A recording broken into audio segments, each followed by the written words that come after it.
Shalom, selamat hari Minggu, jemaat yang terkasih di dalam Tuhan. 7 bulan bukanlah waktu yang singkat. Kita dibatasi oleh jarak, tidak ada tatap muka, dan berdiam diri di rumah. Tetapi puji syukur, kita bisa kembali lagi menikmati ibadah di tengah-tengah pandemi seperti ini. Itu semua bukan karena kuat dan hebat kita, tapi itu semua karena anugerah-Nya. Sebelum kita mulai ibadah kita, marilah kita sejenak mengambil saat teduh. Singkirkan semua beban kita, kosongkan diri kita, minta ampun kepada Tuhan, dan bersyukur buat semua yang terjadi dalam hidup kita. Mari kita saat teduh sejenak.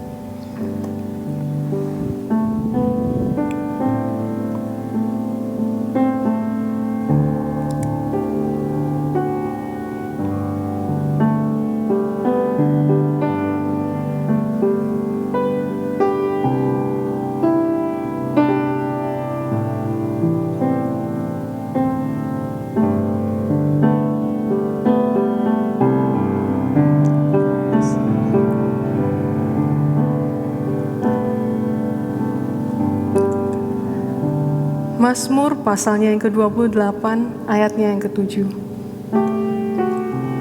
Tuhan adalah kekuatanku dan perisaiku. Kepadanya hatiku percaya. Aku tertolong, sebab itu beria-ria hatiku. Dan dengan nyanyianku, aku bersyukur kepadanya. Mari, kita satukan hati kita, mengucap syukur atas segala kasih dan rahmat-Nya, atas segala kesehatan, atas segala keluarga yang sudah diberikan Tuhan kepada kita. Syukur padamu ya Allah.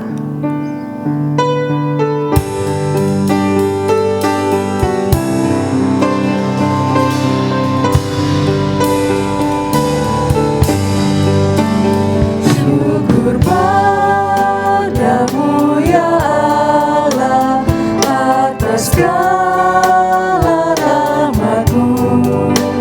Syukur atas kecukupan dari kasih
Ibadah ini terjadi oleh pertolongan Tuhan yang menciptakan langit dan bumi.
Tuhan beserta saudara. Dan beserta saudara juga. Kata pembuka terambil dari Kidung Agung, pasalnya yang ke-8, ayatnya yang ke-7. Air yang banyak tidak dapat memadamkan cinta. Sungai-sungai tak dapat menghanyutkannya. Sekalipun orang memberi segala harta benda rumahnya untuk cinta, namun ia pasti akan dihina bila kurenung dosaku.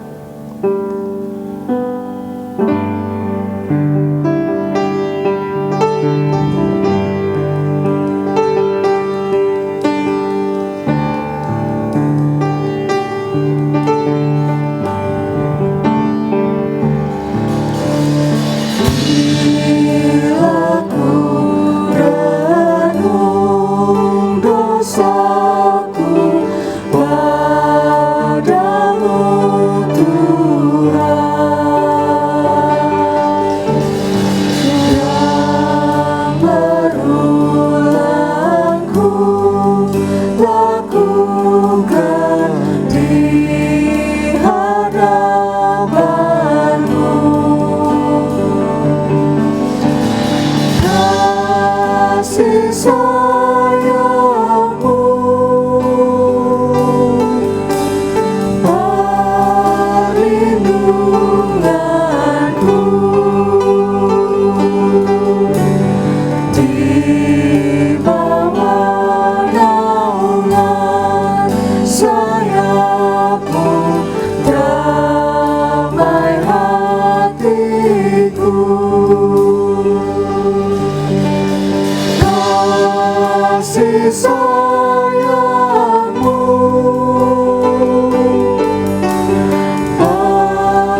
bersatu bersama mengaku segala dosa dan kesalahan kita.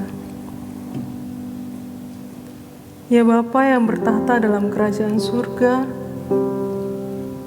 terima kasih Bapa, terima kasih atas berkat, atas anugerah, atas kasih-Mu yang Kau curahkan bagi kami Bapa. Ya Bapa, seperti lagu yang kami nyanyikan, tidak ada lagi yang mencurahkan kepada kami Bapa selain kasih-Mu, selain anugerah-Mu Bapa, kami bisa ada di sini Tuhan. Kami bersyukur kalau kami sampai saat ini masih bisa berdiri Bapa, kami masih bisa memuji memuliakan nama-Mu. Itu semua hanya karena kasih dan anugerah-Mu Bapa. Terima kasih Bapa, terima kasih. Saat ini Bapa, kami mau mengaku segala dosa dan kesalahan kami Bapa. Dosa yang sering kali kami perbuat, bahkan berulang-ulang kami lakukan Bapa. Ampuni kami Bapa, ampuni kami.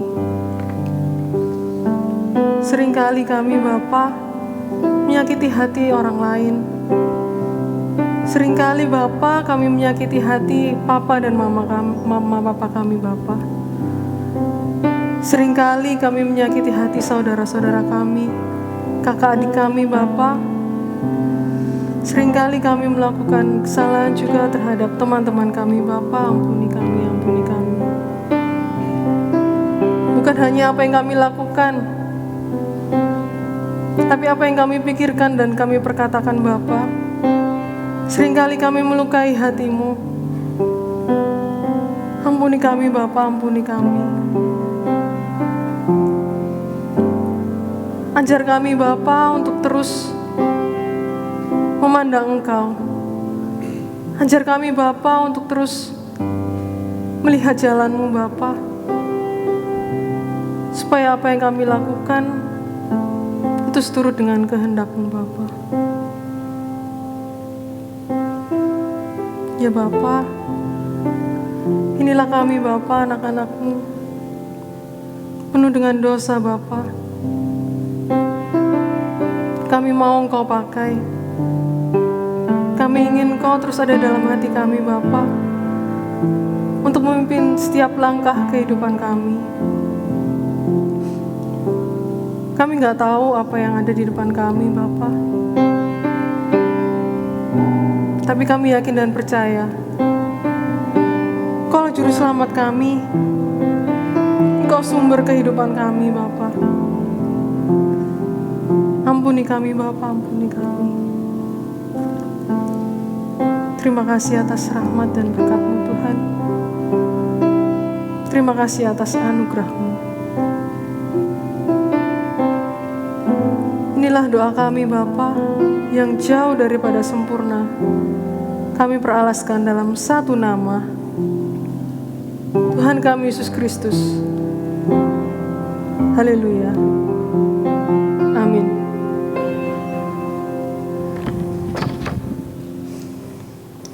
Bagi kita yang sudah mengaku segala dosa dan kesalahan kita akan menerima berita anugerah yang terambil dari Mazmur pasalnya yang ke-103, ayatnya yang ke-17. Tetapi kasih setia Tuhan dari selamanya sampai selama-lamanya atas orang-orang yang takut akan Dia, dan keadilannya bagi anak cucu. Seperti ayat tersebut yang kita baca, siapa saja yang takut akan Tuhan, keadilannya akan tercurah hingga anak cucunya. Berbahagialah dan bersukacitalah setiap keluarga yang mau menyambut Tuhan, menaruh Tuhan di setiap langkah kaki dan kehidupannya, serta taat akan firman-Nya. Damai kekal akan turun atasnya. Berbahagia tiap rumah tangga.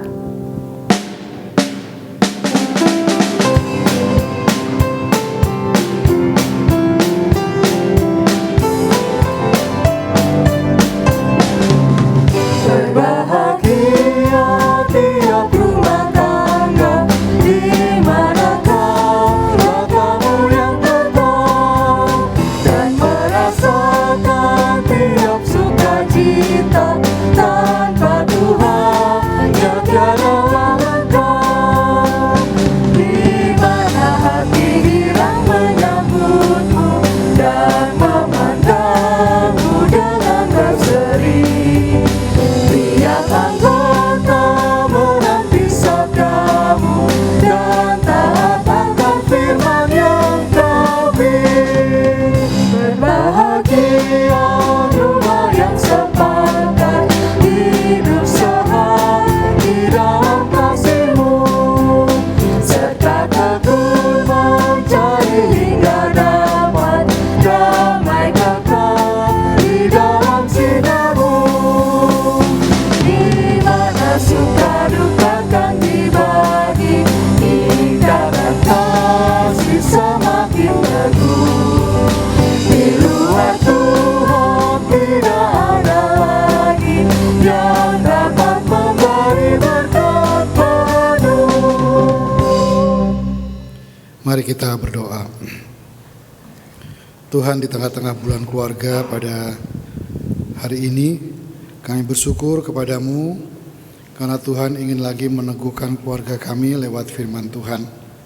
Biarlah Tuhan lewat firman Tuhan pada pagi ini kami boleh menikmati cinta Tuhan dan juga menikmati firman-Mu yang boleh membakar cinta kami di tengah-tengah keluarga lebih membara lagi. Berkati kami semua dengan firman Allah yang hidup. Dalam nama Tuhan Yesus kami berdoa. Amin. Saudara, firman Tuhan di dalam Kidung Agung pasal 8 ayat 5 sampai 7 demikian. Siapakah dia yang muncul dari padang gurun, yang bersandar pada kekasihnya? Di bawah pohon apel kubangunkan engkau. Di sanalah ibumu telah mengandung engkau. Di sanalah ia mengandung dan melahirkan engkau. Taruhlah aku seperti meterai pada hatimu, seperti meterai pada lenganmu, karena cinta kuat seperti maut, kegairahan gigih seperti dunia orang mati. Nyalanya adalah nyala api, seperti nyala api Tuhan. Air yang banyak tak dapat memadamkan cinta, sungai-sungai tak dapat menghanyutkannya. Sekalipun orang memberi segala harta benda rumahnya untuk cinta, namun ia pasti akan dihina.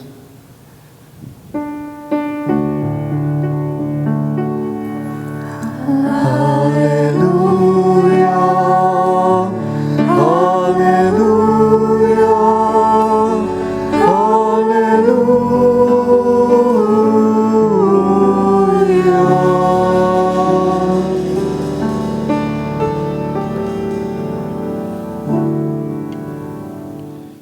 Keluarga di kisaran ikatan cinta. Itulah tema kita pada minggu ini. Saudara, saya yakin kita semua sepakat bahwa milik kita yang paling berharga adalah keluarga. Orang dengan akal yang sehat, dengan hati nurani yang baik, tentu menyatakan bahwa keluarga adalah milik yang paling berharga. Saudara, Tuhan pun demikian. Miliknya yang paling berharga adalah keluarganya. Saudara, kepemilikan itu di dalam Kidung Agung yang kita baca tadi ditandai dengan meterai. Apa artinya meterai? Meterai itu artinya sah menjadi milik. Yang kedua, saudara, arti dari meterai itu adalah bahwa hubungan kepemilikan itu adalah hubungan yang sangat erat. Sehingga jika anggota keluarga kita satu saja terhilang, maka hati kita terkoyak dan itu sangat sakit. Nah, saudara, sekali lagi, hubungan dalam keluarga adalah hubungan yang paling rekat, paling erat, dan tidak terpisahkan oleh apapun. Hari ini kita membaca kitab Kidung Agung. Sangat menarik, saudara. Kitab Kidung Agung itu menggambarkan pernikahan dan keluarga itu seperti sebuah kebun. Seperti sebuah kebun. Kalau saudara memperhatikan dan mempelajari kitab Kidung Agung ini, maka ada 20 kali kata kebun itu disebut di dalam kitab Kidung Agung. Ada kebun anggur, ada kebun delima, kebun pacar, kebun narwastu, kebun rempah-rempah, kebun mur, kebun bunga bakung, kebun kenari, dan juga kebun apel. Pada minggu pertama bulan keluarga ini, Pendeta Nathan sudah bicara tentang keluarga itu sebagai kebun anggur. Saudara, apa arti kata kebun? Saudara, kebun itu berarti suasana ideal. Kita masih ingat ketika Tuhan pertama kali menciptakan alam semesta ini, bagaikan Dia menciptakan sebuah kebun. Kebun itulah yang menjadi tempat tinggal Adam dan Hawa. Dan kebun itu diberi nama Eden. Saudara, mengapa kebun itu suasana yang ideal? Karena di sana ada sentuhan tangan yang lembut, ya. Ada keteraturan pada kebun itu. Ada sentuhan seni, ada sentuhan rasa. Kebun juga menggambarkan peradaban. Ada keindahan, ada kesegaran dan kesejukan pada kebun itu. Kebun itu berpagar, terlindung dan tertutup. Saudara, kebun itu nyaman dan aman. Di kebun ada suasana kehidupan yang sangat terasa. Saudara, Tuhan sangat suka dengan apa yang namanya kebun. Saudara perhatikan dalam kitab Kejadian, ketika Tuhan selesai menciptakan kebun itu dan menciptakan Adam dan Hawa, maka Tuhan seringkali berjalan-jalan dalam suasana sejuk di tengah-tengah kebun itu. Untuk apa? Untuk berelasi dengan Adam dan Hawa. Kebun itu sebagai tempat di mana Tuhan berelasi dengan Adam dan Hawa. Saudara, sangat menarik bahwa keluarga disebut sebagai kebun. Saudara, kebun itu berbeda dengan padang gurun. Padang gurun itu buas, liar, terbuka, gersang, dan mematikan. Tidak nyaman dan tidak aman, saudara, kalau kita berada di padang gurun. Saudara, pernikahan dan keluarga itu bukan padang gurun yang liar, yang gersang dan mematikan. Tetapi keluarga adalah kebun yang indah, di mana Tuhan sangat suka sekali berada di sana. Saudara, sebagai sesuatu yang indah, kebun itu selalu diganggu oleh pengganggunya. Bukan pengganggu biasa, tetapi dapat disebut sebagai perusak. Saudara, keluarga memang selalu terancam untuk dirusak. Mengapa? Karena lembaga yang pertama kali Allah ciptakan adalah keluarga. Untuk apa Tuhan menciptakan keluarga? Tuhan menciptakan keluarga sebagai mitra Allah di dalam memelihara alam semesta ini. Keluarga juga menjadi mitra Tuhan di dalam karya penyelamatannya. Saudara masih ingat ketika Nuh diselamatkan oleh Tuhan. Ternyata Nuh bukan hanya diselamatkan sendiri, tetapi Nuh diselamatkan bersama dengan keluarganya. Dan bersama dengan keluarganya juga kita melihat bagaimana Allah kemudian menciptakan dunia yang baru. Allah menyatakan karya penyelamatannya kepada dunia ini. Oleh karena itu saudara, sangat wajar kalau kuasa-kuasa kejahatan itu selalu mengintip keluarga untuk merusaknya. Saudara, Kidung Agung menggambarkan para pengganggu keluarga itu, para perusak keluarga itu seperti rubah-rubah. Saudara, dalam bahasa Inggris rubah itu disebut seperti fox, ya. Disebut fox. Fox itu adalah binatang yang mirip serigala, tetapi lebih kecil. Nah, saudara, rubah-rubah kecil ini mampu membobol pagar dan mengacak-ngacak kebun. Kecil, saudara, sangat kecil. Tetapi dia mampu membobol pagar dan mengacak-ngacak kebun. Pada akhirnya kebun itu menjadi rusak dan tidak lagi rapi tertata. Saudara, memang untuk merusak sebuah keluarga tidak perlu hal-hal yang besar, ya. Tetapi hal-hal yang sepele, yang kecil itu sangat mampu untuk merusak keluarga. Saudara, hanya dengan kebiasaan-kebiasaan kecil yang tidak bisa ditolerir oleh pasangan, keluarga itu bisa hancur. Saya masih ingat seorang kawan itu berkata, gara-gara mencet odol aja saudara ya. Mencet odol, sang suami kebiasaan mencet odol dari tengah, lalu sang istri biasa mencet odol dari bawah. Ya. Itu bisa berantem bisa ribut saudara, dan keluarga itu bisa hancur. Hanya karena suami kalau pulang kerja taruh baju sembarangan, sang istri bisa marah-marah. Perkara kecil saudara. Saya masih ingat saudara, pertengkaran saya yang pertama dengan istri saya itu 3 bulan sesudah kami menikah. Pertengkaran kami itu pertengkaran hebat, hebat saudara. Gara-garanya sepele saudara. Gara-garanya sepele. Penyebabnya itu cuma cara saya dan cara istri saya berbeda dalam membuat sambal. Beda saudara ya. Cuma gara-gara ngulek sambal yang beda itu saudara, kami bertengkar. Sampai saya marah besar, cobek itu ya. Cobek itu saya pukul pakai ulekannya itu ya. Saya pukul sampai ulekannya dan saya marah di situ. Lalu istri saya nangis ya. Saudara, cuma gara-gara beda ngulek sambal ya, kami bisa bertengkar begitu hebat ya. Saudara, seorang pengelana pernah ditanya oleh seseorang, ketika kamu berkelana, hal apa yang paling mengganggu kamu? Lalu saudara dikatakan apa?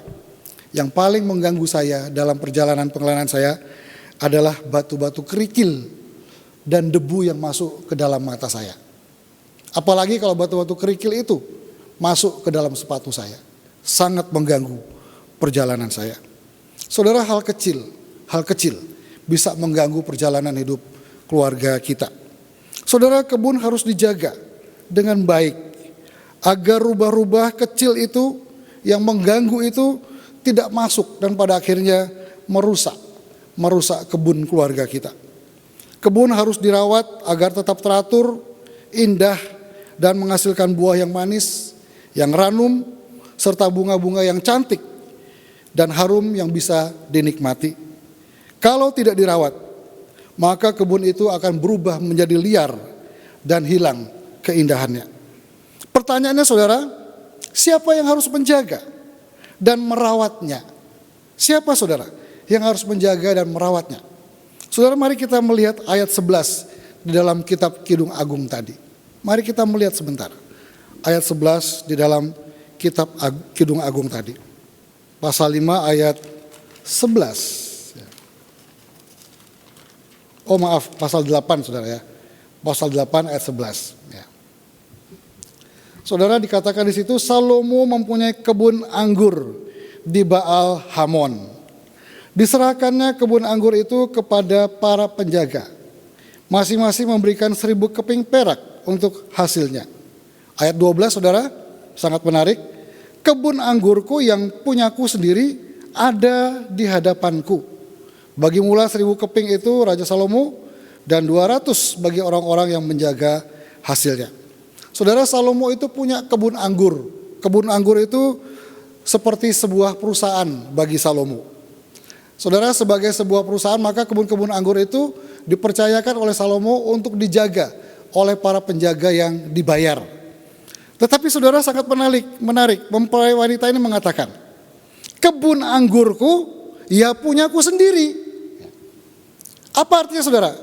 Perusahaanmu itu boleh kamu serahkan orang lain untuk menjaganya, boleh. Tetapi kebun anggur kita, keluarga kita, itu adalah punya kita. Kita yang bertanggung jawab menjaganya. Tidak bisa diserahkan oleh orang lain untuk menjaga dan memeliharanya. Kitalah yang bertanggung jawab untuk menjaga dan memeliharanya. Kebun anggurku ya punyaku. Maka aku dan kamu yang bertanggung jawab menjaga dan memelihara kebun anggur itu.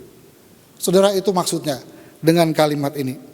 Nah saudara, bagaimana menjaga dan merawat kebun keluarga itu ya. Saudara, sangat menarik. Salomo sebagai penulis Kidung Agung ini mempercayakan penjagaan dan perawatan kebun itu kepada apa yang namanya cinta. Saudara, mengapa cinta? Karena hanya cintalah yang sanggup merawat kebun itu dengan baik. Mengapa cinta sanggup merawat kebun itu dengan baik? Karena cinta itu mempunyai karakter yang sangat khusus yang disebutkan oleh Raja Salomo dalam kitab Kidung Agungnya ini. Yang pertama saudara, mari kita lihat. Dikatakan cinta itu kuat seperti maut. Saudara, ada dua hal tentang kekuatan cinta seperti maut itu. Yang pertama, saudara, maut itu mengikat dengan pasti. Saudara, kekuatan maut itu tidak akan pernah bisa pudar. Maut itu pasti akan datang, menghampiri setiap orang. Kemanapun kita menghindar, kemanapun kita bersembunyi, kemanapun kita lari, maut itu mengejar kita sampai dia mendapatkan kita pada waktunya. Saudara, tidak ada kekuatan apapun yang dapat mencegah datangnya maut itu. Tidak ada yang dapat menandingi cinta kecuali maut. Oleh karena itu, saudara, satu-satunya cara untuk membuktikan cinta sejati adalah kita harus siap sedia menghadapi maut itu. Jadi betul, saudara, kalau janji pernikahan itu harus menyebutkan sampai maut memisahkan kita. Sakit, miskin, dan sebagainya bukan kekuatan yang mampu menandingi maut, yang menandingi cinta, tetapi maut yang bisa menandingi cinta. Saudara, pernikahan itu sebuah kontrak panjang. Sebuah kontrak panjang pernikahan itu. Dan harga untuk kontrak panjang itu adalah kematian. Harga untuk kontrak panjang itu adalah kematian. Jadi saudara, kematian itu adalah harga yang harus kita bayar untuk kita mampu mempertahankan keluarga, mempertahankan pernikahan sampai pada ujungnya. Saudara, itulah maut yang begitu kuat, mengikat begitu kuat. Tidak ada seorang pun yang bisa lari daripada maut itu. Saudara, saya masih ingat ketika saya pelayanan di Magelang, beberapa tahun yang lalu. Kami sempat melayani sebuah keluarga. Saudara, minta maaf, bapaknya ini orang yang malas ya. Sang bapak ini, orang yang malas. Dia sedang menganggur, lalu saya dan tim itu berusaha untuk mencarikan pekerjaan buat bapak ini. Akhirnya saudara, kami bertemu dengan seorang yang punya pabrik tekstil dan kami meminta kalau boleh bapak yang pemilik tekstil ini, perusahaan tekstil ini menerima bapak ini sebagai karyawannya. Akhirnya saudara diterima, ya. Disesel-sesel bapak ini masuk bekerja di pabrik tekstilnya. Saudara, baru 1 hari masuk, bapak ini sudah keluar. Saya dan kawan saya bertanya, "Loh Pak, Bapak kok keluar? Padahal susah loh Pak dapat kerja Pak." Ya. Lalu dia bilang apa? Dia bilang, "Waduh, saya tidak kuat Pak kerja di pabrik tekstil itu." "Loh kenapa?" "Mesin ini lo kalau berebek ya, sakit kuping saya. Waktu dengar suara mesin itu, berebek Pak, kuping saya sakit." Saya saudara waktu mendengar cerita itu baru kuping berebek saudara ya. Dia sudah lari. Padahal saudara, cinta itu dibayar dengan maut. Harus dibayar dengan maut. Ya. Saudara, itu yang pertama. Itu yang pertama, kekuatan cinta yang mengikat dengan pasti. Yang kedua saudara, kekuatan cinta itu diupamakan seperti maut. Maut itu gigih, seperti api yang menyala. Pada bulan Desember 1998, mulai dibangunlah sebuah anjungan lepas pantai yang sifatnya dinamis. Jadi anjungan lepas pantai ini bisa dipindah-pindah saudara, dari satu tempat ke tempat lain. Nah, kemudian pada tahun 2001 anjungan lepas pantai ini selesai. Anjungan ini dibuat oleh perusahaan Korea yang bernama Hyundai untuk R&B Falcon, sebuah perusahaan pengeboran minyak yang kemudian diakuisisi oleh perusahaan yang bernama Transocean. Saudara, anjungan pengeboran minyak lepas pantai ini kemudian dinamakan Deepwater Horizon. Nah saudara, segera Deepwater Horizon ini disewakan kepada sebuah perusahaan minyak yang bernama British Petroleum dengan beberapa kali ikatan kontrak sampai tahun 2013. Pada 20 April 2010, ketika Deepwater Horizon sedang dioperasikan di Teluk Meksiko, maka Deepwater Horizon meledak dan terbakar, membakar seluruh anjungan dan menewaskan 11 karyawan serta melukai 17 orang karyawan. Apinya begitu besar, sampai-sampai bola apinya bisa terlihat jelas hingga 64 km dari lokasi. Saudara, kebakaran itu begitu dahsyat, tidak bisa dikendalikan. Api tidak bisa dipadamkan. 2 hari kemudian, pada tanggal 22 April 2010, Deepwater Horizon, anjungan lepas pantai itu tenggelam dan meninggalkan tumpahan minyak yang sangat banyak. Saudara, itulah api, saudara. Sejak menyala, api tidak dapat berhenti. Sejak menyala, api tidak akan berhenti sampai tidak ada lagi yang dapat dibakarnya, sampai tidak ada lagi oksigen yang mendukung api itu. Saudara, kita tahu dalam ilmu fisika bahwa api itu hanya bisa menyala kalau ada bahan bakar, dan yang kedua kalau ada oksigen yang mendukungnya. Cuma itu, saudara. Saudara, seperti itulah cinta sejati. Kidung Agung katakan seperti nyala api. Bukan nyala api biasa, tetapi nyala api Tuhan yang tidak dapat dipadamkan oleh air yang banyak sekalipun. Saudara, gairah cinta sejati itu seperti nyala api Tuhan. Tidak dapat pudar walaupun berhadapan dengan berbagai tantangan dan rintangan sekalipun. Cinta itu nekat, saudara, sangat nekat. Saudara, bagaimana kalau cinta sudah kehilangan kegigihannya?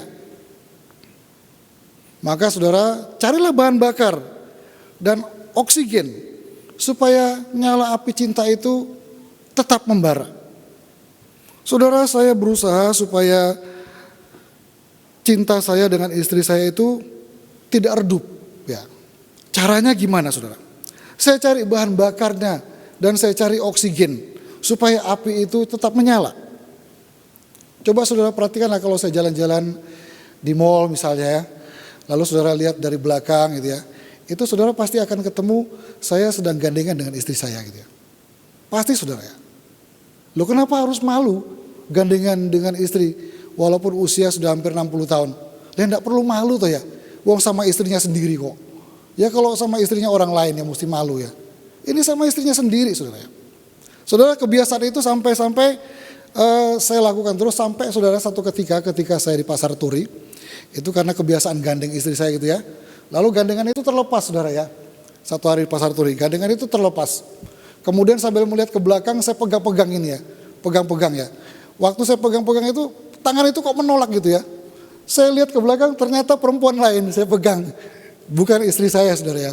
Itu kebiasaan, saudara ya. Kebiasaan untuk pegang istri saya ketika kami berjalanan bersama. Yang kedua, saudara, bagaimana caranya supaya tetap tidak kehilangan cinta yang menyala itu ya. Yaitu saudara, saya kalau marah itu gak mau terlalu lama ya. Gak mau terlalu lama. Kenapa, saudara? Karena kalau saya marah terlalu lama itu sepertinya ada suara di hati saya itu yang berkata begini, ingat loh ya, kamu tuh susah loh dapatkan dia. Susah loh. Ya. Saudara, memang betul, saya sangat susah untuk mendapatkan Andi Isa itu menjadi istri saya. Ya. Saudara mau dengar cerita saya? Mau dengar? Ini seru loh nih. Ya. Saudara, ketika saya melihat dia pertama kali di kampus San Malang, itu saya langsung jatuh cinta. Ya. Dan saya melihat dari gelagatnya, saya bisa menangkap bahwa dia juga suka pada saya. Nah, teman-teman di sini kan bisa tahu tuh ya, kalau cewek itu suka sama kita, bisa tahu ya. Rere bisa tahu enggak, Rere? Dimas bisa tahu? Bisa ya? Nanda bisa tahu enggak kalau ada cowok suka sama kamu, Nanda? Tahu ya, kita bisa peka ya Bapak Ibu ya, kalau kita ada orang yang juga suka sama kita. Nah, tapi saudara, saya harus membuat konfirmasi apakah dia betul-betul suka sama saya. Saya punya teman, saudara ya. Kemudian teman itu datangi Andi Isa, istri saya. Dia tanya, Hero itu suka loh sama kamu ya. Lalu saudara, dia juga memberikan kode bahwa dia juga suka sama saya. Sampai saudara, satu ketika saya menemukan waktu yang tepat untuk mengutarakan isi hati saya. Dan saya bilang, saya suka sama kamu ya. Tapi saudara, ada persoalan ya. Apa itu persoalannya? Dia itu sudah punya tunangan ya. Sudah bertunangan, saudara ya.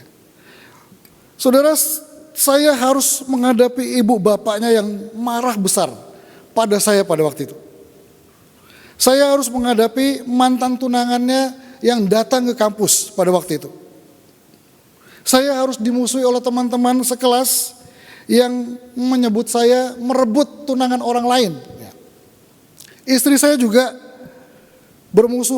dimusuhi oleh teman-temannya yang dianggap tidak setia kepada tunangannya. Saudara,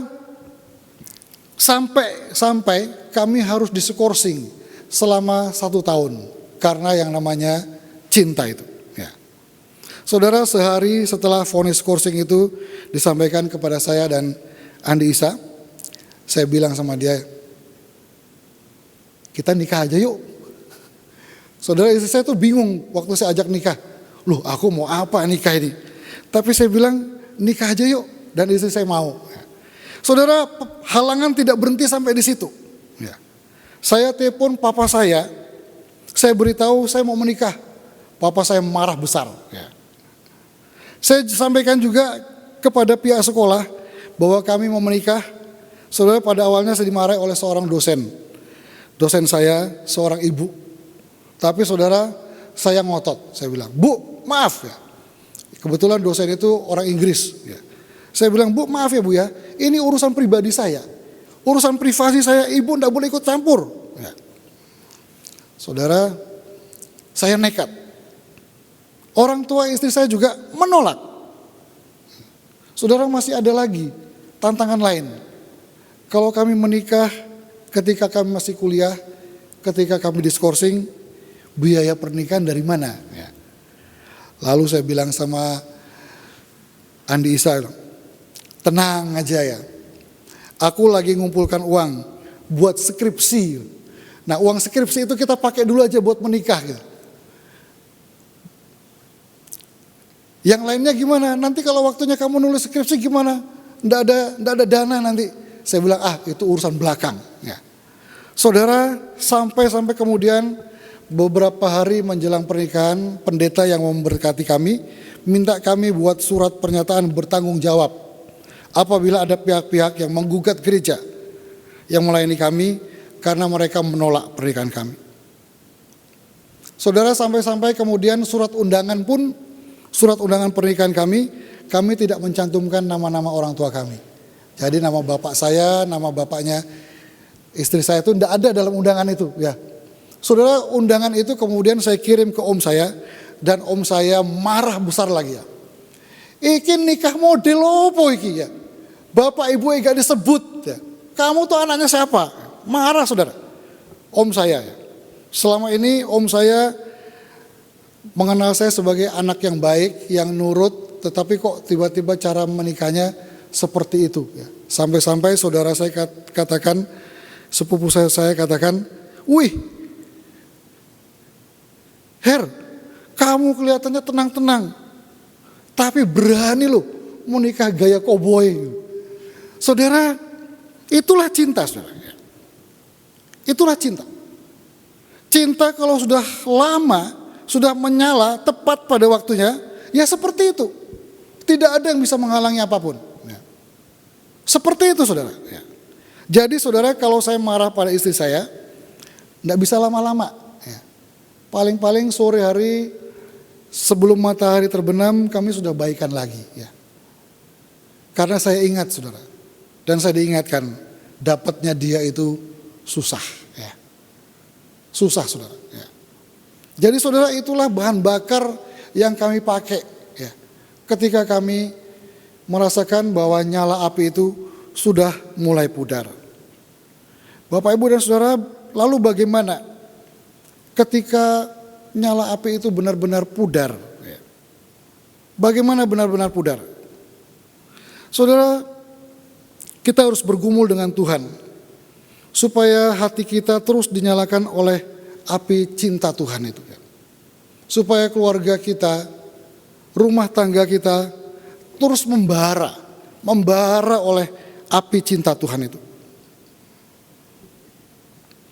Saudara, kadang-kadang ketika kita berdoa seperti itu, Tuhan kirimkan bahan bakar untuk cinta kita itu membara.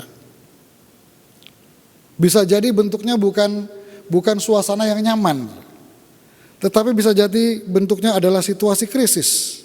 Tetapi situasi krisis itu dipakai oleh Tuhan untuk menyalakan cinta kita yang nyalanya biasa-biasa itu atau mulai redup itu untuk terus berkobar. Saya punya cerita Bapak Ibu.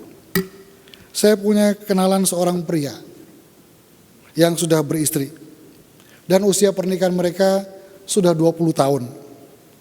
Api cinta mereka menyala biasa-biasa saja. Aktivitas kerja, rumah tangga, bergereja dijalankan dengan baik. Saya tahu saudara, tidak ada orang ketiga yang mengganggu rumah tangga ini. Di rumah, tetapi saudara, yang membuat saya heran, istrinya itu pernah cerita. Di rumah itu si istri ini tidur sendiri, ya, kamar sendiri. Si suami ini tidur kamar sendiri. Lalu anaknya juga tidur kamar sendiri. Ya minta maaf, mereka hanya berada di kamar yang sama kalau mereka mau berhubungan suami istri. Ya. Nah saudara, ada cerita yang memprihatinkan dari istrinya. Istrinya bercerita, kalau mereka sedang ribut, sedang marahan, maka si suami ini tidak pernah minta maaf lebih dulu sama istrinya. Selalu istrinya yang minta maaf lebih dulu pada sang suami. Walaupun yang salah itu suaminya. Tetapi istrinya minta maaf. Saudara, sampai-sampai istrinya itu bilang ke saya kepingin loh Pak.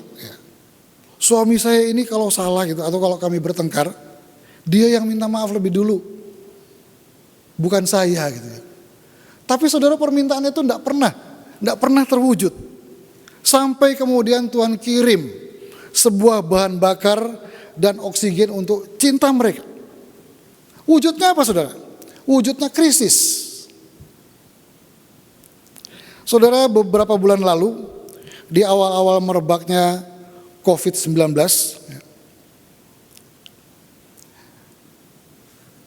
si suami divonis positif COVID-19, baik itu melalui rapid test maupun melalui swab test. Dan dia harus diisolasi di rumah sakit lebih dari 1 bulan. Saudara tahu ya, awal-awal merebaknya corona itu seperti suasana yang menakutkan gitu ya. Dan dianggap kalau orang sudah masuk rumah sakit, wah siap-siap mati di situ ya. Saudara, jadi si suami ini betul-betul merasa langit itu runtuh buat dia dan juga buat keluarganya. Lalu saudara, ketika dia di rumah sakit 1 minggu pertama, saya telepon. Dia cerita tentang kondisinya dan sebagainya. Tetapi yang paling menarik saudara, dia mengatakan begini, Pak Heru, lewat peristiwa saya sakit ini, Tuhan itu bekerja dalam hidup saya. Dia ceritakan, dia jujur katakan, jujur loh Pak, selama ini kalau kami bertengkar, saya dan istri saya tidak pernah minta maaf sama istri saya. Selalu istri saya minta maaf, walaupun saya yang salah. Saya pernah juga Pak tinggalkan keluarga karena tugas lebih dari 1 tahun. Lebih dari 1 tahun. Tetapi sekarang ini saya kok rindu sekali sama istri saya. Dulu selama tugas 1 tahun, ya rindu, tapi rindunya tidak sama dengan seperti sekarang ini. Dia juga mengaku saudara, 20 tahun menikah, 20 tahun menikah dengan istrinya, dia katakan, saya loh Pak, tidak pernah 1 kali pun mengucapkan I love you sama istri saya. 20 tahun menikah, gak pernah mengucapkan I love you atau aku cinta kamu ya. Tetapi sekarang Pak, setiap kali saya bicara lewat telepon dengan istri saya pasti minta maaf sama dia. Paling tidak lebih dari satu kali saya mengucapkan I love you kepada istri saya. Saudara, itulah cara Tuhan, saudara, untuk membakar kembali cinta itu supaya membara, mendidih, gigih. Lewat apa? Kadang-kadang Tuhan berikan krisis buat kita. Dan krisis itu Tuhan pakai supaya cinta kita membara kembali. Yang ketiga, saudara, cinta itu ajaib. Ya. Saudara, pada tahun 1207 ada seorang putri bernama Elisabeth von Thuringen. Dia dilahirkan di Bratislava, Slovakia. Dia menikah dengan Pangeran Ludwig von Thuringen sehingga dia dinamakan Elisabeth von Thuringen. Saudara, putri Elisabeth tidak hanya cantik, jelita, tetapi dia juga dipenuhi dengan hati yang penuh cinta.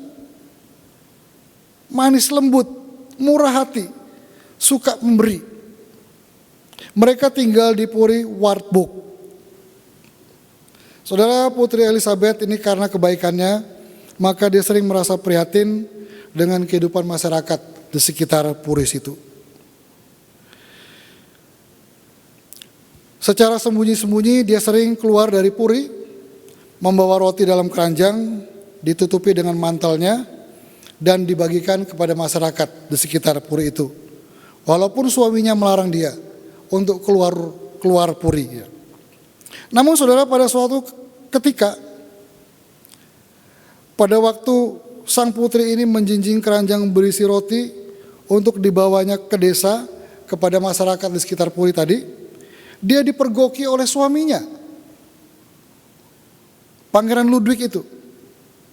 Maka suaminya bertanya dengan nada gusar, "Apa yang kamu bawa dalam keranjang itu?" Bentak suaminya. "Ayo, kamu bawa apa?"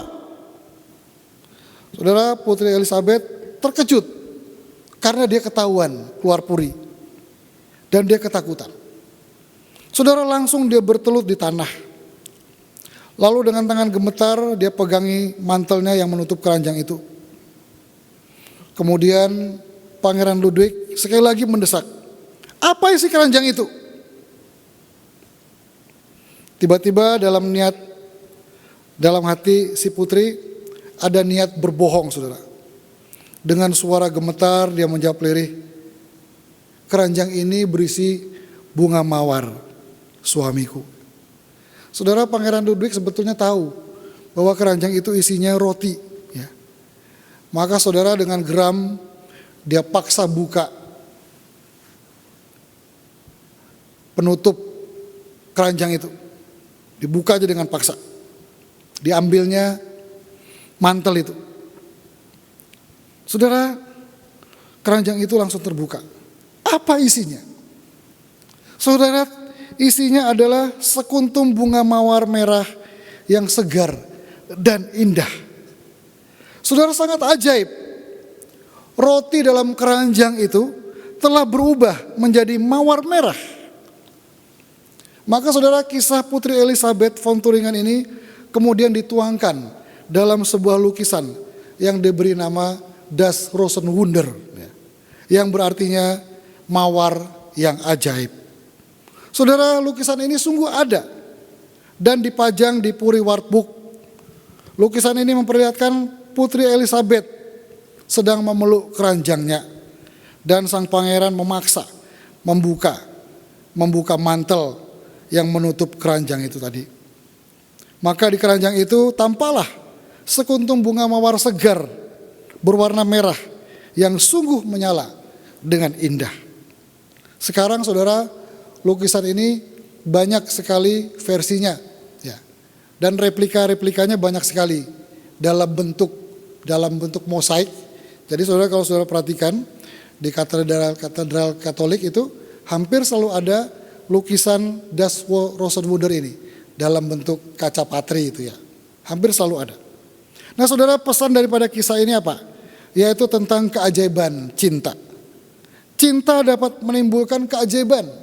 Bahkan cinta itu sendiri adalah keajaiban. Saudara, bukankah cinta memang benar-benar membawa keajaiban? Senyuman kecil yang disertai dengan cinta bisa membuat orang terhibur. Pemberian segelas air yang disertai dengan cinta mampu menimbulkan air mata haru dari orang yang menerimanya. Sapaan ringan dari hati yang mencintai akan menimbulkan senyum. Tepukan lembut dengan cinta bagi orang yang sedang berduka akan membuat dia lega. Saudara, bahkan anak yang dibesarkan dengan cinta akan menjadi anak yang peduli terhadap sesamanya. Saudara, yang paling penting dari keajaiban cinta adalah kita yang tidak mampu mencintai. Sebenarnya kita tidak mampu mencintai, tetapi Tuhan mampukan untuk kita bisa mencintai. Saudara, itulah keajaiban cinta yang luar biasa. Saudara, cinta itu kuat seperti maut, gigih seperti maut, mengikat seperti maut.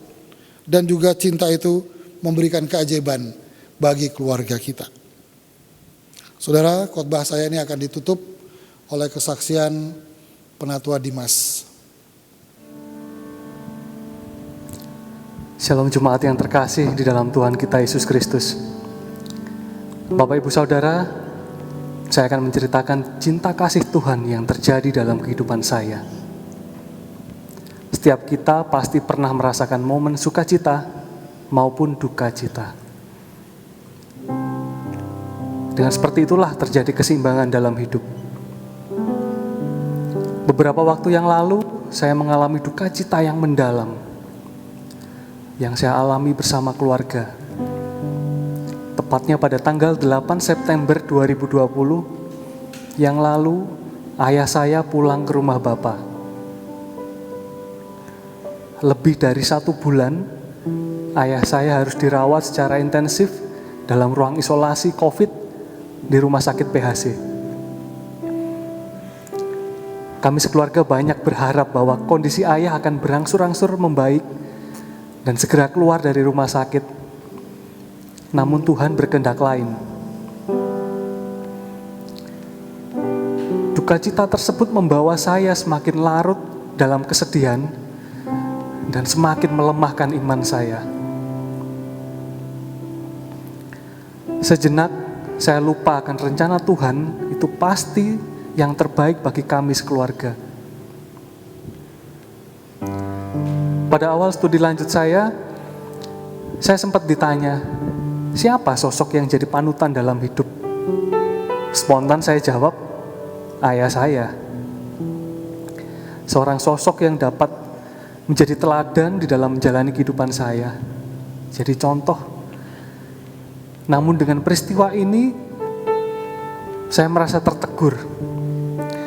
Karena yang seharusnya menjadi sosok panutan dalam hidup, bukan sosok ayah, tapi Sang Kristus.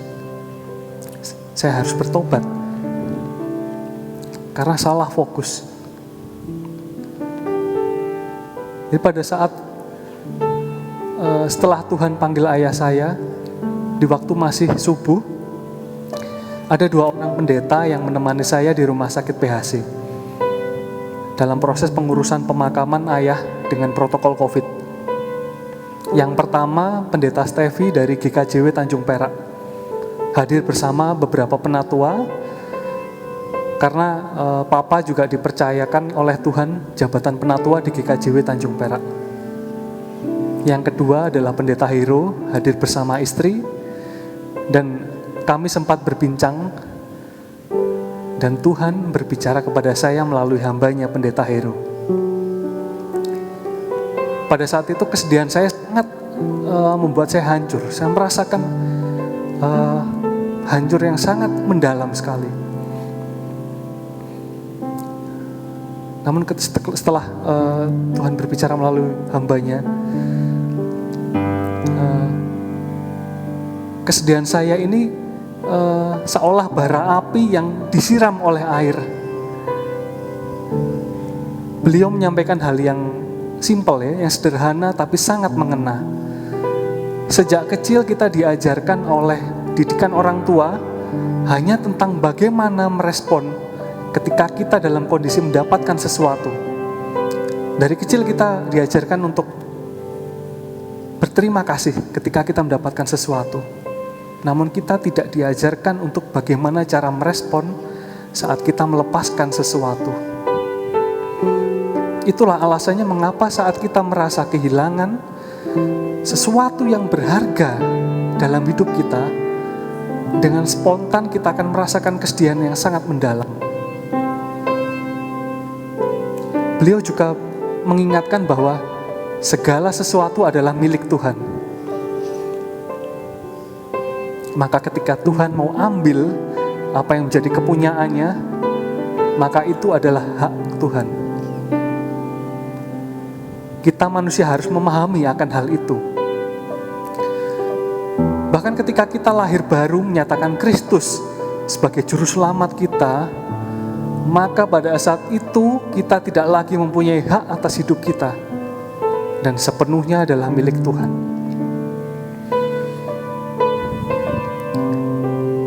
Banyak memori yang indah bersama Papa selama hidup saya.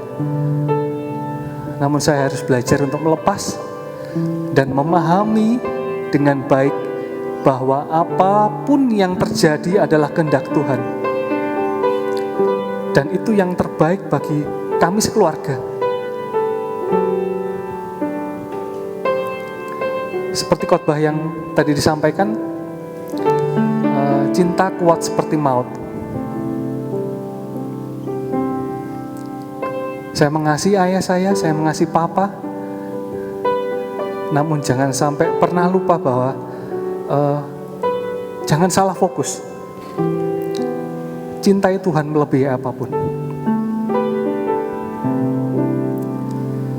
Terpujilah Tuhan, pencipta langit dan bumi, yang senantiasa memelihara dan tak pernah meninggalkan ciptaannya.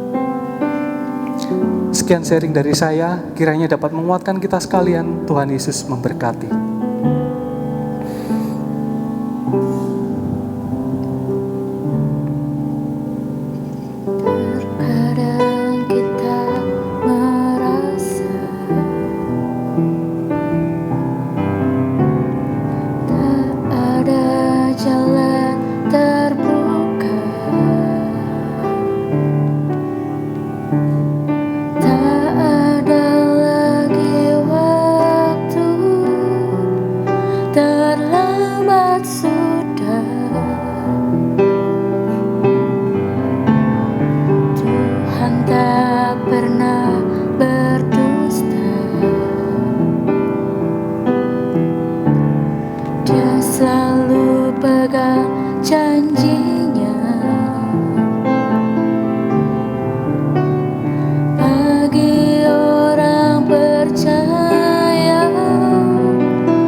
selalu pegang janjinya.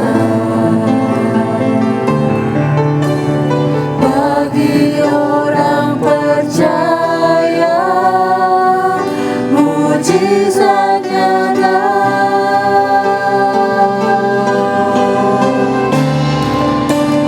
Dia mengerti, dia peduli persoalan yang sedang terjadi. Dia mengerti,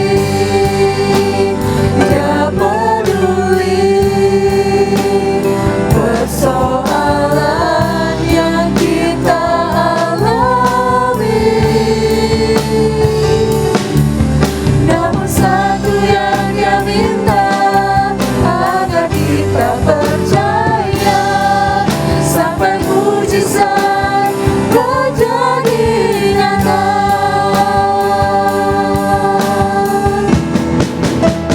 Dia mengerti, dia peduli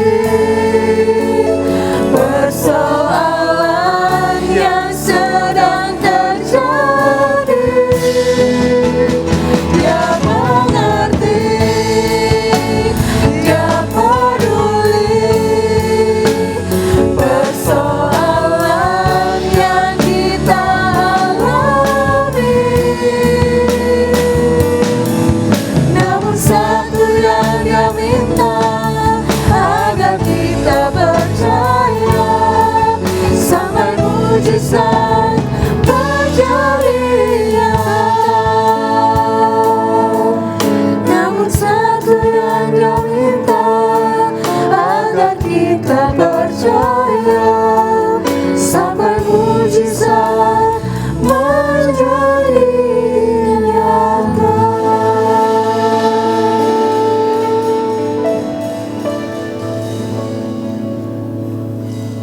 Saudara, cinta itu kuat seperti maut. Cinta itu dahsyat. Cinta itu luar biasa. Cinta itu ajaib. Dan cinta Tuhan seperti itulah bagi kita. Ketika kita mengalami krisis, lihatlah cinta Tuhan. Krisis itu kadang-kadang Tuhan sengaja, Tuhan buat bagi kita. Dan krisis itu justru menjadi bahan bakar bagi Tuhan, agar cinta Tuhan bagi kita semakin membara, semakin menyala, dan cinta kita dalam keluarga kita juga semakin membara dan menyala luar biasa. Mari kita aminkan firman Tuhan ini. Kita masuk dalam saat teduh.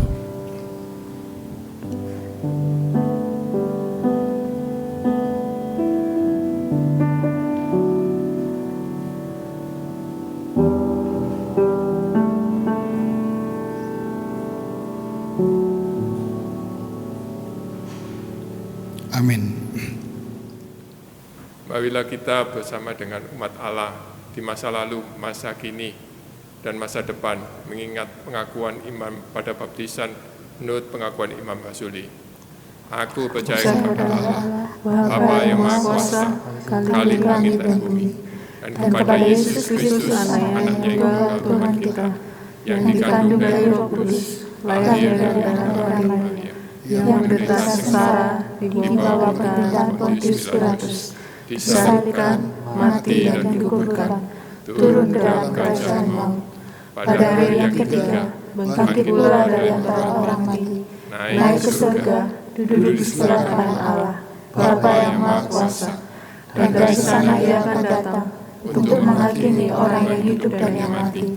Aku percaya kepada Roh Kudus, gereja yang kudus dan am, persekutuan orang kudus, pengampunan dosa, kebangkitan orang mati, dan hidup yang kekal.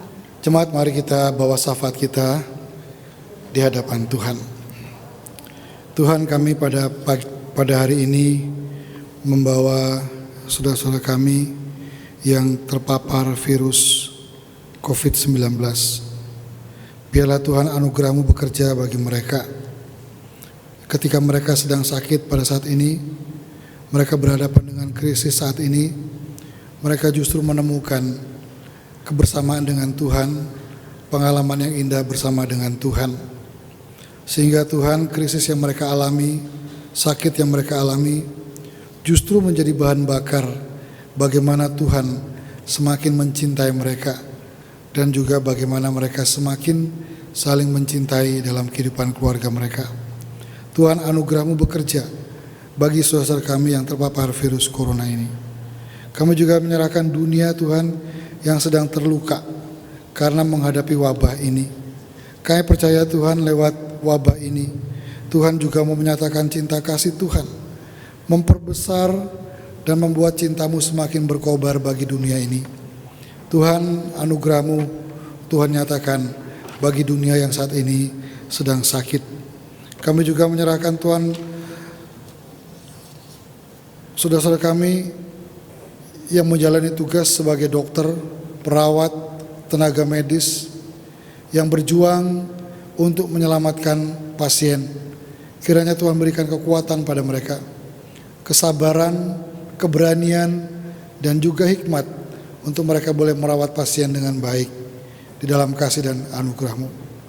Kami berdoa, Tuhan, untuk Indonesia yang juga sedang terluka, dan dalam kedukaan, dalam luka ini justru kondisinya semakin berat, kekuatan-kekuatannya semakin rampuh karena sendi-sendi perekonomian dan seluruh sendi-sendi kehidupan semakin terluka oleh karena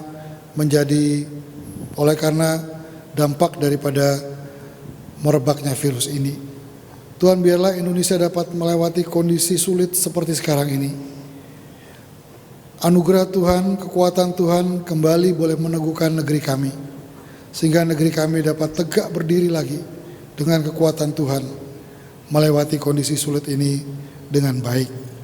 Kami berdoa, Tuhan, untuk gereja-gereja yang ada di muka bumi ini, Tuhan pakai sebagai alat untuk memperlihatkan bahwa Tuhan itu mencintai dunia ini, mencintai umat manusia, dan bahkan memperlihatkan bahwa umat manusia dan dunia ini menjadi objek Allah, objek daripada cinta kasih Allah yang luar biasa dan ajaib itu.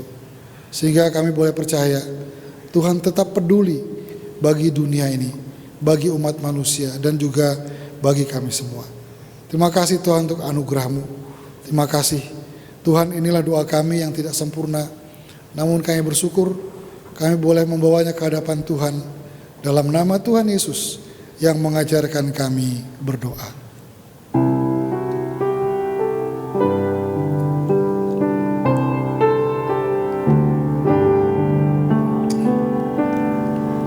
Bapa kami yang ada di surga, dikuduskanlah nama-Mu, datanglah kerajaan-Mu, jadilah kehendak-Mu di bumi seperti di surga.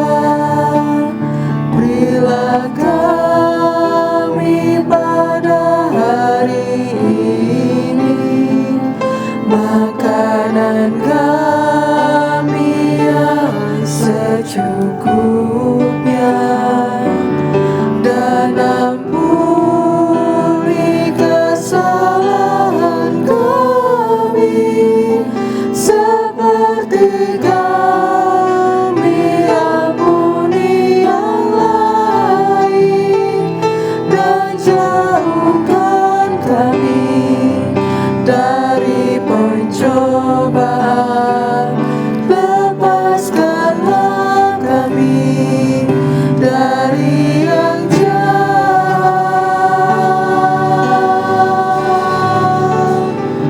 sebab Engkau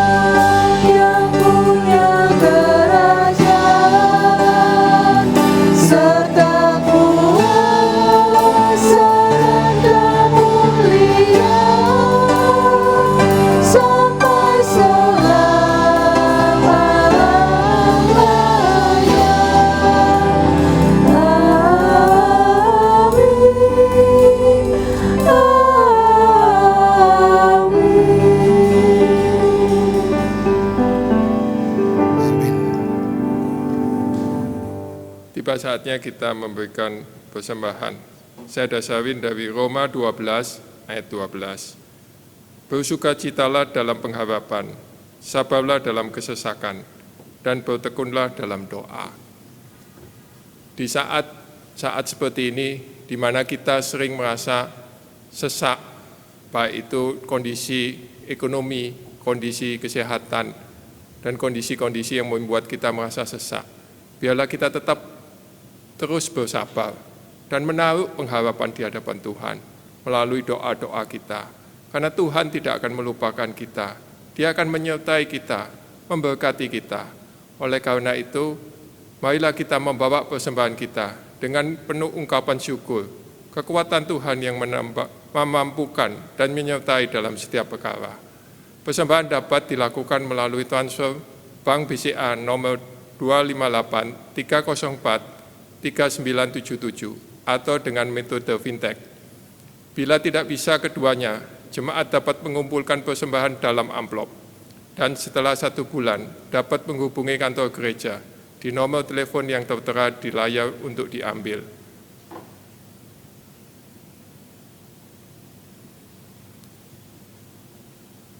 Tuhan, terima kasih untuk kesempatan kami boleh mempersembahkan persembahan ini, Tuhan. Tuhan, terima kasih untuk berkat-Mu, terima kasih untuk penyertaan-Mu selama ini. Kalau kami bisa tetap hidup untuk melayani Engkau, Tuhan. Kau mau pakai persembahan ini, Tuhan, untuk kemuliaan nama-Mu, melalui gereja-Mu di Sulung, untuk memberkati jemaat-Mu dan memberkati masyarakat di sekitar kami. Kami serahkan doa ini dalam nama anak-Mu, Tuhan kami Yesus Kristus. Amin.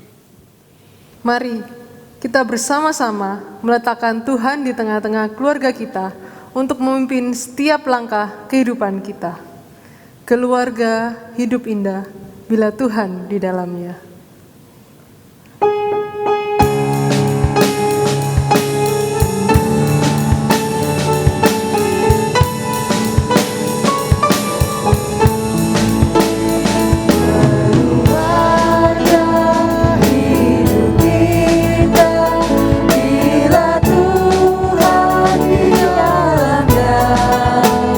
Dengan kasih yang sempurna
Arahkanlah hatimu kepada Tuhan.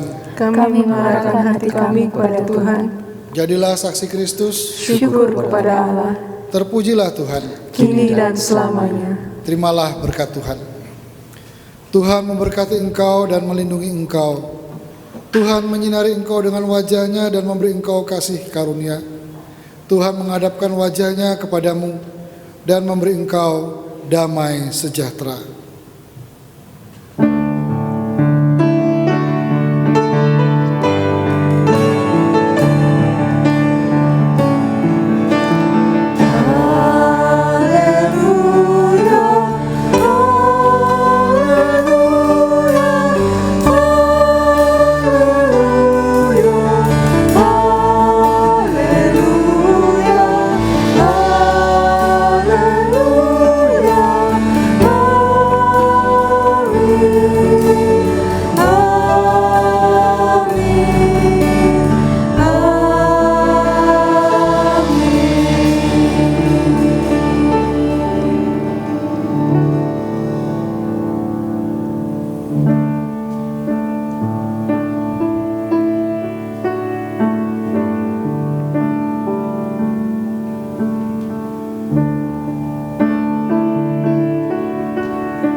Bapak, Ibu, dan Saudara sekalian yang kami kasihi dalam Tuhan Yesus Kristus. Pertama-tama kita mengucapkan syukur kepada Tuhan kita, Yesus Kristus, Kepala Gereja dan Tuhan Juru Selamat kita. Kita tetap percaya bahwa Tuhan tetap memelihara kita sampai saat ini.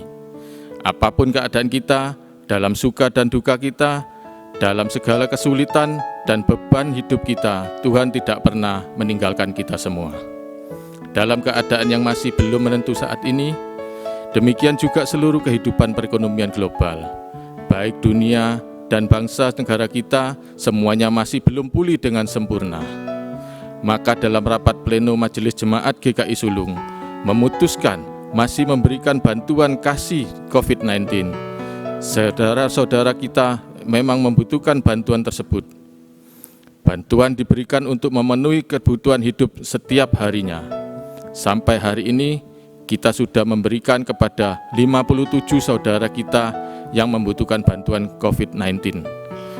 Bahkan sekarang ditambah dengan kebutuhan-kebutuhan di luar anggota Jemaat GKI Sulung.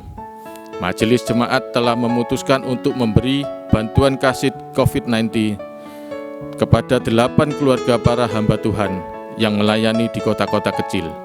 Keadaan mereka juga sangat memprihatinkan, di mana jemaat yang mereka layani semua juga ada dalam keadaan kekurangan. Kita percaya bahwa kasih karunia dan berkat-berkat Tuhan senantiasa tetap disediakan Tuhan dalam kehidupan kita. Bahkan Tuhan memakai kita semua untuk dapat menjadi saluran berkat Tuhan kepada saudara-saudara kita yang membutuhkan. Mari kita terus berdoa agar Tuhan cepat memulihkan keadaan dunia ini, khususnya juga keadaan bangsa dan negara kita. Tuhan pasti terus memberkati kita semua, agar kita juga tetap dipakai Tuhan menjadi saluran berkat kepada saudara-saudara kita yang membutuhkan. Paulus mengatakan dalam 2 Korintus pasal 8 ayat yang pertama dan kedua, "Saudara-saudara, kami hendak memberitahukan kepada kamu tentang kasih karunia yang dianugerahkan kepada jemaat-jemaat di Makedonia. Segala dicobai dengan seberat dalam berbagai penderitaan, sukacita mereka meluap, dan meskipun mereka sangat miskin, namun mereka kaya dalam kemurahan." Mari kita belajar dari jemaat Makedonia yang dalam kesulitan dan kesusahan mereka masih mempunyai hati yang penuh dengan belas kasihan, sehingga tetap memberikan persembahan kasihnya kepada jemaat di Yerusalem, yang pada waktu itu sedang mengalami penderitaan. Akhirnya Tuhan sangat memberkati seluruh kehidupan jemaat Makedonia. Biarlah persembahan kasih COVID-19 yang kita lakukan dapat menjadi berkat bagi saudara-saudara kita yang membutuhkan, juga Tuhan senantiasa memberkati kita. Segala kemuliaan bagi nama Tuhan saja.